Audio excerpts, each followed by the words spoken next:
MJP Rohilkhand university Bareilly, यानी कि MJP Rohilkhand university जितने भी कॉलेज जुड़े हुए हैं इन सभी के लिए भी इम्पोर्टेंट रहेगा, साथ ही अदर यूनिवर्सिटी के लिए भी इम्पोर्टेंट रहेगा। यदि आप लोग इंग्लिश लिटरेचर के लिए कोर्स कर रहे हैं सेमेस्टर 3 में और बाकी अदर यूनिवर्सिटी उनके लिए भी इम्पोर्टेंट रहेगा, तो यहाँ पर इंग्लिश लिटरेचर है, सेमेस्टर 3 है आपका, BA सेकेंड ईयर। इससे रिलेटेड आपकी 2 यूनिट अपलोड हो चुके हैं, जिसमें आपका unit first, unit second. Unit second में ये आपके पेपर का नाम रहेगा ब्रिटिश एंड अमेरिकन ड्रामा, इसी के बारे में पढ़ना है। यानी ब्रिटिश और अमेरिकन जो भी लिटरेचर में जो ड्रामा का जो स्कोप रहा है, जो उसका मतलब जो डेवलपमेंट हुआ है, जो ग्रोथ हुई है, उसके बारे में आज हम कंप्लीट करेंगे इस सब्जेक्ट के अंतर्गत। तो जो इंग्लिश हमारी है अदर सेमेस्टर जो है उन सभी की अपलोडेड है, चाहे आपका फर्स्ट हो, चाहे सेकेंड सेमेस्टर हो, थर्ड हो, थर्ड का चला भी रहे हैं हम, फर्स्ट का भी चलाएँगे, 5 सेमेस्टर भी बहुत जल्द अपलोड हो जाएगा। तो आज की वीडियो में हम कंप्लीट करेंगे यूनिट नंबर हमारा है 4, ठीक है। यूनिट नंबर जो 4 है, 4 में क्या है देखिए, 4 और 3 दोनों ही सेम है, लिटरेरी टर्म्स यानी drama, literary terms and drama. तो लिटरेरी टर्म्स ड्रामा 4 यूनिट है, इसमें हमें क्या करना है, यूनिटी ऑफ टाइम के बारे में पढ़ना है, प्लेस एंड एक्शन के बारे में करना पड़ेगा, सेटिंग के बारे में करना पड़ेगा, स्टेज एंड डायरेक्शन के बारे में पढ़ेंगे हम। यानी इन्हीं से रिलेटेड क्वेश्चन रहेंगे जो रहेंगे आपके very short answer type question. इसी में आपका आएगा जो प्लॉट ऑफ ड्रामा है, इसको भी इसी के साथ कंप्लीट कर लेंगे। एक्सपोजिशन भी आएगा, क्लाइमेक्स आएगा एंड डेमिनेंट आएगा, चौरस आएगा। तो ये यूनिट 4 के शॉर्ट पॉइंट हैं जिनके आधार पर हम क्वेश्चंस बनाएंगे। तो बाकी आप बने रहिए वीडियो को अंत तक, दोस्तों से कर दीजिएगा, पसंद आया तो लाइक कर दीजिएगा, चैनल पर आ गए हैं फर्स्ट टाइम तो सब्सक्राइब करके बेल आइकन ऑल पर प्रेस करो, जिससे आपको निरंतर अपडेट मिल सके। तो आइए अब शुरू करते हैं। और ये टॉपिक जो हमारे इंग्लिश से हम चला रहे हैं, तो आपके कई एग्जाम रिलेटेड क्वेश्चन रहेंगे, जैसे आपका TGT है, PGT है। यदि आप बीएड कर रहे हैं तो बीएड में भी अगर इंग्लिश आपने लिया है तो ये काफ़ी इंपॉर्टेंट रहेंगे ड्रामा का, क्योंकि थर्ड जो सेमेस्टर है उसमें सिर्फ हम ओनली प्ले यानी कि ड्रामा के बारे में ही हम कंप्लीट करेंगे। तो यहाँ पर आपका वन लाइनर क्वेश्चन भी कहते हैं इनके लिए, और आपका इनको हम very short answer type question भी कहते हैं। तो इसमें हम पढ़ेंगे, पहला क्वेश्चन हमारा है what is the origin of the 3 unities of drama, ठीक है। जो 3 यूनिटीज़ जो ड्रामा की हैं वो क्या हैं, उनका ओरिजिन कैसे हुआ, कौन कौन सी हैं, तो उन्हें हम देख लेते हैं। क्वेश्चन आंसर आपका पहला था, और आंसर देख लेते हैं। The concept of the 3 unities about classical drama drives from Aristotle poetics, ठीक है। तो अरिस्टल यानी कि अरस्तु की जो काव्य है, अरस्तु ने जो कविताएं लिखी हैं, उनसे क्लासिकल ड्रामा नाम से, क्लासिकल जो ड्रामा है वो चीज़ वहाँ से कॉन्सेप्ट 3 यूनिट्स टाइप से लिया गया है। नेक्स्ट है what is the unity of time. देखिए मैंने बोला था आगे आपको क्वेश्चन आंसर कि यूनिटी ऑफ टाइम क्या होता है, तो ये आपका क्वेश्चन सेकंड है। इसमें आपका आंसर बनेगा the place action should take place in a short internal chronology ideally not more than 24 hours. यानी कि जो प्लेस एक्शन, जो ड्रामा होता है हमारा, उनका जो एक्शन होता है, जो हम सीन करते हैं या फिर शूट आउट सीन होते हैं, शुड टेक प्लेस, वो एक स्थान होता है, इस स्थान की जगह पर शूट होता है, short eternally chronologically and more than 24 hours, और इसे नॉट मोर देन, ये 24 घंटे से अधिक समय नहीं लगता है। तो इस तरीके से हम वहाँ से लेते हैं unity of time. Next question है can any story exist without an elements of time और प्लेस। अदर सब्जेक्ट भी आपको पढ़ाए जाएंगे, और एक बार मैं आपको बता दूं कि इस चैनल पे आपको जो थर्ड सेमेस्टर से क्या क्या सब्जेक्ट पढ़ाए जाएंगे। इसके लिए आपका इंग्लिश लिटरेचर रहेगा, एजुकेशन रहेगा, साथ में आपका रहेगा हिस्ट्री, लिटरेचर हिंदी रहेगा, geography, sociology, political science. Otherwise इसके अलावा कोई सब्जेक्ट आप लिए हैं तो कमेंट में बताने की कोशिश कीजिएगा, ताकि हम उस सब्जेक्ट को थर्ड सेमेस्टर के सिलेबस में ऐड कर सकें। तो ये क्वेश्चन मैंने आपको पढ़ के सुनाया था पहले, इसके बाद इसका आंसर देख लेते हैं। No story can exist without an element of time और प्लेस। मतलब कोई भी स्टोरी या कहानी ऐसी नहीं है जो without any element of time, समय के एलिमेंट और जो प्लेस है यानी कि स्थान के तत्व के अदरवाइज वो बाहर आ सके, ऐसा नहीं होगा। नेक्स्ट क्वेश्चन हमारा 4 है what is the key element of a strong setting. यानी जो एलिमेंट की स्ट्रॉन्ग सेटिंग की चाबी कौन सी है, या उसकी चाबी क्या है, तो उसको देखते हैं। तो यहाँ पर आपका आंसर बनेगा the key element of a strong setting is using descriptive details pulling on the readers senses. जो की एलिमेंट ऑफ स्ट्रॉन्ग सेटिंग है वो हम यूज़ करते हैं डिस्क्रिप्टिव डिटेल्स, जो डिस्क्रिप्ट यानी स्क्रिप्ट हम कहते हैं, descriptive pulling on the readers sense, जिसमें जो रीडर्स होते हैं उनके भाव को हम डिटेल्स से पुल करते हैं, ठीक है, डिटेल में जानने की कोशिश करते हैं। अगला क्वेश्चन आपका है, what is the perspective of writing stage of direction. जो पर्सपेक्टिव ऑफ राइटिंग स्टेज है डायरेक्शन, वो क्या होता है, यानी कि क्या है, उसके बारे में देखना है। तो आंसर इसका आपका है, stage directions are written from perspective of the actors facing and audience. जो स्टेज डायरेक्शंस होता है, जो रिटन किया जाता है, हम जो लिखते हैं फ्रॉम पर्सपेक्टिव एक पर्सपेक्टिव आपने देखा होगा या पर्सपेक्ट्स नाम शब्द सुना होगा, वर्ड सुना होगा, जो किसी भी कॉलेज या फिर किसी भी इंस्टीट्यूट के बारे में इंफॉर्मेशन आपको मतलब प्रोवाइड कराता है। तो ये भी पर्सपेक्टिव इस तरीके का है जिसके अंतर्गत हम एक्टर फेसिंग एंड ऑडियंस, जिसमें एक्टर यानी कि नायक और ऑडियंस होते हैं, श्रोता, जो आपकी कहानी या जो प्ले या ड्रामा को जो लोग सुनते होते हैं, वो उनके बारे में बात हो रही है। ठीक है, अगला क्वेश्चन आपका है, what is the main purpose of stage direction. जो स्टेज डायरेक्शन होता है उसका मेन पर्पज़ होता क्या है, मेन उद्देश्य क्या होता है। ठीक है, what is the main M of, जो पर्पज़ होता है स्टेज डायरेक्शन वो क्या होता है। तो देखते हैं यहाँ पर आंसर इसका, the main purpose of stage direction is to guide actors movements on the stage called blocking. जो मेन पर्पज़ होता है आपका स्टेज डायरेक्शन का, देखिए जब स्टेज पर कोई भी परफॉर्मेंस की जाती है किसी प्ले के अकॉर्डिंग, या कोई ड्रामा जो हम प्ले करते हैं उसका रिहर्सल करते हैं, ऐसे समझ लीजिए आप, तो वो डायरेक्शंस के आधार पर ही मतलब उसका सारा जो मूवमेंट होता है वो डिपेंड करता है। ठीक है, जैसे कि हम कोई भी शूट करते हैं तो रिएक्शन इस तरीके से बोलते हैं अक्सर शूट टाइम में। ठीक है, तो इस तरीके से इंपॉर्टेंट रहता है। अगला क्वेश्चन आपका है, what is the importance of setting in drama. जो ड्रामा है, प्ले है या नाटक होता है, उसमें जो सेटिंग का इंपॉर्टेंस यानी कि महत्व क्या होता है। सेटिंग एक प्रकार से होता है कि कौन सा सीन, कौन सा जो हमें कहाँ पर किस सीन को सेट करना है प्ले करने से पहले, या उसके समझ लीजिए एडिटिंग करने से पहले हम क्या क्या कहाँ पे कौन से सीन लगाने हैं, तो वो बहुत इंपॉर्टेंट रहता है। अब आइए इसका आंसर को देख लेते हैं क्या क्या है इसमें, किस तरीके से करते हैं। तो setting is essential in drama as it helps established a story's mood and tone, provides contact for the elements like plot, characters and themes of reinforce and narrative by providing structure of and function in setting essential drama as it helps establish। कोई भी play हमारा होता है तो उसकी setting बहुत ही प्रभावशाली होती है। स्टोरी, मूड एंड टोन, खास करके जो स्टोरी हम लिखते हैं उसका उसकी टोन, उसकी जो तर्ज होती है वो, यानी उसको सुनने का तरीका, मतलब किस तरीके से लगता है वो सुनने में तो कैसी लगेगी।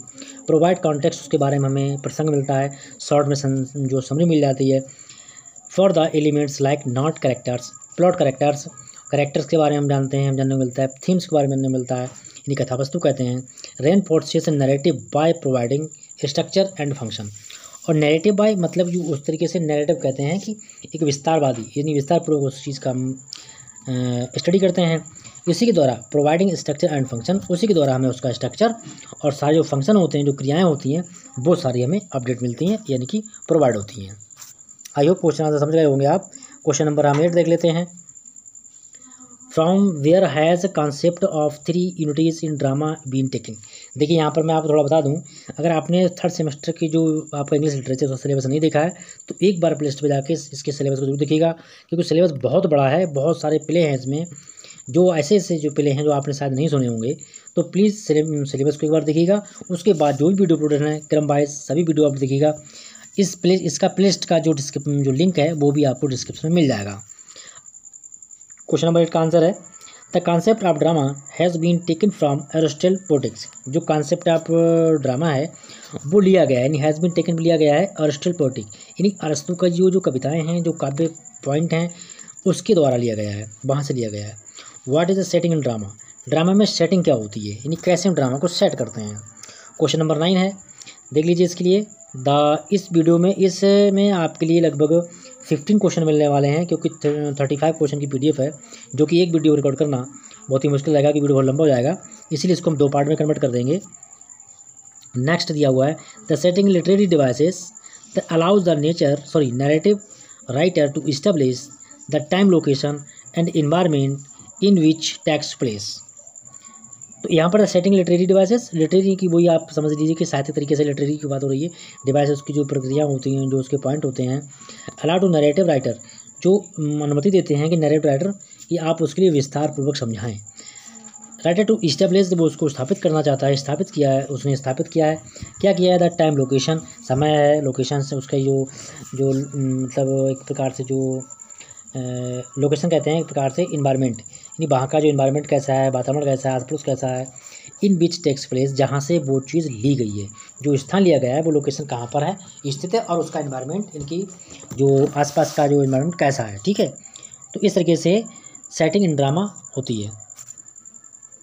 क्वेश्चन नंबर 10 है आपका, whose place were free from melody following the 3 units drama. जो 3 यूनिट्स ड्रामा हैं वो किस तरीके से, किस प्रकार के जो नाटक हैं जो कि 3 यूनिट्स के ड्रामा से फ्री हैं, यानी आज़ाद हैं। तो यहाँ पर इसका आंसर देख लीजिएगा। वेरी मोस्ट इंपॉर्टेंट क्वेश्चन है ये, इस तरीके से क्वेश्चन पूछ लेता है, किसी भी एग्जाम में आपसे पूछ लेगा, चाहे आपका टीईटी का हो, चाहे आपका पीजीटी हो, टीजीटी हो, बीएड का हो, या चाहे आपका 3rd सेमेस्टर में हो। इंग्लिश किस रिलेटेड है, अगर शेक्सपियर क्वेश्चन आता है तो वेरी मोस्ट इंपॉर्टेंट रहता है। Shakespearean drama were entirely free from the narrow and cramping effect of the unities which marks many French place.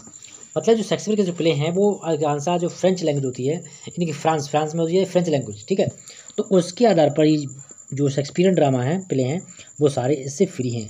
ठीक है, 3 यूनिट से ड्रामा फ्री है ये। अगला क्वेश्चन आपका है 11। क्वेश्चन नंबर 11 है आपका, what are the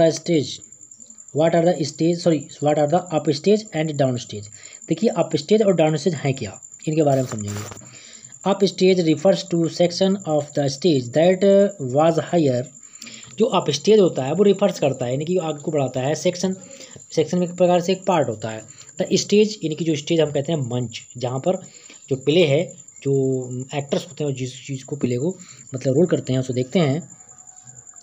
while down stage refers to the lower area, जबकि जो डाउन स्टेज होता है वो रिफर्स करता है लोअर एरिया, यानी कि नीचे के एरिया को जो है डाउन स्टेज रिफर करता है। और जो अप स्टेज होता है वो section and stage was higher, वो हायर एरिया की लोकेट करता है। क्वेश्चन नंबर आपका है 12। और भाई गांव का माहौल है, तो यहाँ पर वो कुछ प्रोग्राम चल रहे हैं धार्मिक, हो सकता है आपको आवाज़ कुछ अदर से आपको सुनाई दे, तो प्लीज़ ऐसी वो चीज़ आपको इग्नोर कर दीजिएगा। क्वेश्चन नंबर 12 है, how many stage directions are there in drama. यानी जो ड्रामा है उसमें कितनी डायरेक्शंस हैं, या फिर हाउ मेनी स्टेज डायरेक्शंस होती हैं, स्टेज डायरेक्शन कितने प्रकार की होती हैं, तो वो देखना है। वेरी मोस्ट इंपॉर्टेंट क्वेश्चन है आपका यहाँ पर। There are 4 basic stage directions in drama. Drama में जो बेसिक डायरेक्शंस होती हैं वो 4 होती हैं। कौन कौन सी होती हैं? एक अप स्टेज होता है, दूसरा डाउन स्टेज होता है, जो मैं आपको समझा चुका हूँ, स्टेज लेफ्ट होता है, स्टेज राइट होता है। यानी जो वर्क हमें लेफ्ट साइड में करना होता है तो स्टेज लेफ्ट कहलाता है, यानी जो राइट में करना होता है वो स्टेज राइट कहलाता है। अगला क्वेश्चन देख लेते हैं फटाफट। क्वेश्चन नंबर 13 हमारा है, what is plot in drama. जो प्लॉट होता है वो ड्रामा में उसका क्या रोल होता है, ऐसे समझ लीजिए इसके लिए। क्वेश्चन अगला देख लेते हैं, इसका आंसर देखेंगे अभी हम। आंसर में आपका है, plot is a sequence of related event with in the story of the play. जो प्लॉट होता है, प्लॉट सीक्वेंस रिलेटेड, प्लॉट का जो कनेक्शन होता है वो इवेंट यानी घटनाओं पर आधारित होता है। With in the story of the play, जो कहानियाँ होती हैं, जो नाटक होते हैं, उनकी जो कहानी होती है उससे रिलेटेड होता है प्लॉट। क्वेश्चन हमारा है 14, what is left and right direction on the drama. जो ड्रामा हम देखते हैं, जो उसका रिहर्सल होता है, जो कंप्लीट होता है, एक्शन रिएक्शन होते हैं, तो लेफ्ट एंड राइट का डायरेक्शन क्या होता है, इसके बारे में समझेंगे। तो सबसे पहले, an actor who turns to his or her, ठीक है, right is moving stage right.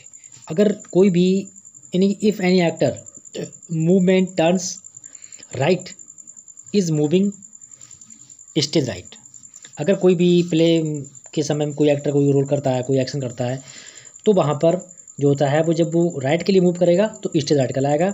While an actor who turns his or her left in moving stage left. और यदि वो कोई लेफ्ट साइड में टर्न करता है, मूवमेंट करता है या फिर मूविंग करता है, तो वो स्टेज लेफ्ट कहलाएगा। क्वेश्चन नंबर 14 कंप्लीट हो गया। 15 नंबर क्वेश्चन हमारा है, उसे देख लेते हैं। इसमें दिया हुआ है आपका, what does the plot of the play explain. जो प्लॉट होता है वो प्ले के लिए किस तरीके से एक्सप्लेन करता है, क्या एक्सप्लेन करता है, उसकी डिटेल समझ लेते हैं। The plot of the play explains not just happens but how and why the story major event occur.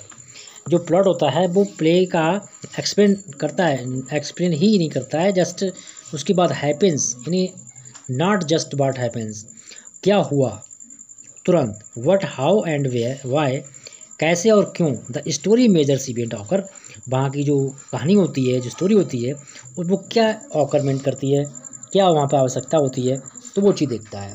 Question number आपका 16 है। इसी के साथ में जो आपका है क्वेश्चन नंबर 16 का रहा है, who argued that all plots can be broken down the 5 stage. जो 5 स्टेज हैं उसमें क्या ब्रोकन डाउन होता है, तो यहाँ पर देख लीजिएगा, इसमें एक्सपोजिशन है, राइजिंग एक्शन है, क्लाइमैक्स है, फॉलिंग एक्शन है एंड डेन्यूमेंट है। ठीक है, तो यहाँ पर इसका आंसर आप देखेंगे, इन 19th सेंचुरी, 19वीं शताब्दी में जर्मन राइटर जोसेफ फ्रीटेग, ठीक है, Freytag's argued that all plots could be broken down into 5 stage. ये सारे प्लॉट्स जो हैं वो हम ब्रोकन डाउन तोड़ सकते हैं इनटू 5 स्टेज, 5 स्टेजों में, जिसमें आपका आंसर है आपका, जिसमें exposition, rising action, climax, falling action and denouement. देखिए पांचों यहाँ पर आ गए। यहाँ पर आपका ये एक्सपोजिशन है, एक्सपोजिशन नहीं है, एक्सपोजिशन। ठीक है। क्वेश्चन नंबर 17 है, what do you know about the climax of A part. Climax के बारे में आप क्या जानते हैं। ठीक है, तो क्लाइमैक्स पार्ट क्या कहलाता है। अगला क्वेश्चन आपका है, इसी में इसका आंसर देख लेते हैं। The climax of the plot is story's central turning point which the exposition and the rising action have all the leading of to. यानी जो क्लाइमैक्स सीन होता है, प्लॉट होता है, वो सेंट्रल टर्निंग पॉइंट होता है, किसका, स्टोरी का होता है, विच the exposition and rising action, जिसमें जो कि एक्सपोजिशन और राइजिंग एक्शन जो होते हैं दोनों ही hell of the leading up to, दोनों इन सभी में सारी चीज़ें करेक्ट होती हैं। तो इस प्रकार वीडियो हुआ कंप्लीट। बाकी आपके क्वेश्चन आंसर जो आंसर बच गए हैं वो मिलेंगे नेक्स्ट वीडियो में। तब तक के लिए वीडियो को लाइक शेयर सब्सक्राइब करते रहिएगा और मिलेंगे नेक्स्ट वीडियो में कल। बाकी वीडियो आते रहेंगे। Thank you.